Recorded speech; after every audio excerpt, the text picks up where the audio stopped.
Jimmie Johnson. What are we going to do about Jimmie Johnson? Call 911. Call 811. Call 411. Call 311. Call the fire department.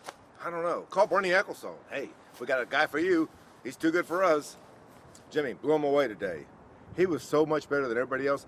Once Denny Hamlin crashed himself out. Bad move.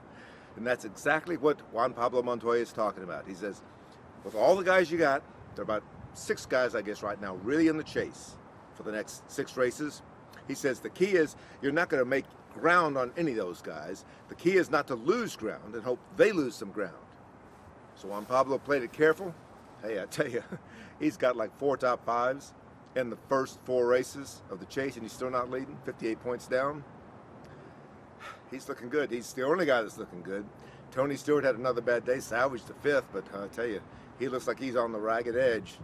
So, Jimmie Johnson, Mark Martin, Jeff Gordon, those guys look tough. Tony's hanging in there.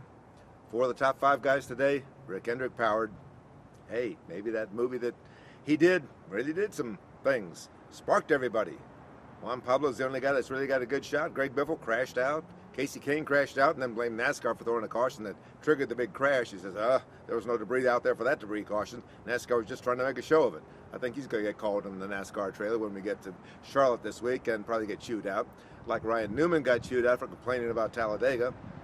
Talladega, they're going to do smaller restrictor plates, very, very small, just enough to cover the lawyers and the PR aspect of the whole thing, you know, in case the car gets in the grandstand. They got a better fence up there, a lot better fence. They should have had that several years ago. They're doing some other things, but the smaller restrictor plate at Talladega, I tell you what it's going to do. It's going to bunch the field up more. It's going to make the potential for a crash a lot more. That's what guys are telling me. We were all over the place today trying to find some of this stuff out. And then when the race started, it was Jimmie Johnson. Jimmie Johnson. Denny Hamlin looked good on the start, then would fade after a few laps. Jimmie came on strong. Jeff Gordon could sort of hang with him, but down the stretch, after the big crash at the end, what was that all about? Those double file restarts? Carl Edwards has been warning us about those double file restarts. They're exciting.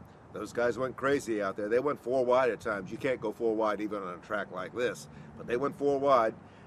For maybe 50 yards, 100 yards, and then the next thing is their nose first into the outside wall, nose first into the inside wall. They were all over the place. I felt really bad for Denny Hamlin. He's really trying hard, young kid, energetic, 200 points down. He's out of it. Stick a fork in him. I'm sorry. He came in 99 down. Now I think he's 215 points behind. Jimmie Johnson, the new points leader. Jimmie Johnson, Mr. October, Mr. Teflon, Mr. NASCAR. Bernie Ecclestone, can you hear me? Call his phone. Get him out of here. He's too good for the rest of us. We need some competition. We need Danica. Maybe that's what the race was all about today. Jimmie Johnson running away with another California 500. We need something to write about besides Jimmie Johnson, who's a great guy. I'm sorry, he's a great guy, great driver. He's just too good for everybody else. He's got the same stuff that Jeff Gordon has. Blew Jeff away on the final restart. Danica. Please, Bernie, please. Jimmie, do something for us, please. Don't stick up the show again in Charlotte. Oh, Charlotte? Oh, I forgot he's also Mr. Lowe's. Mike Mulhern from MikeMulhern'sNASCAR, California's Auto Club Speedway, and Jimmie Johnson.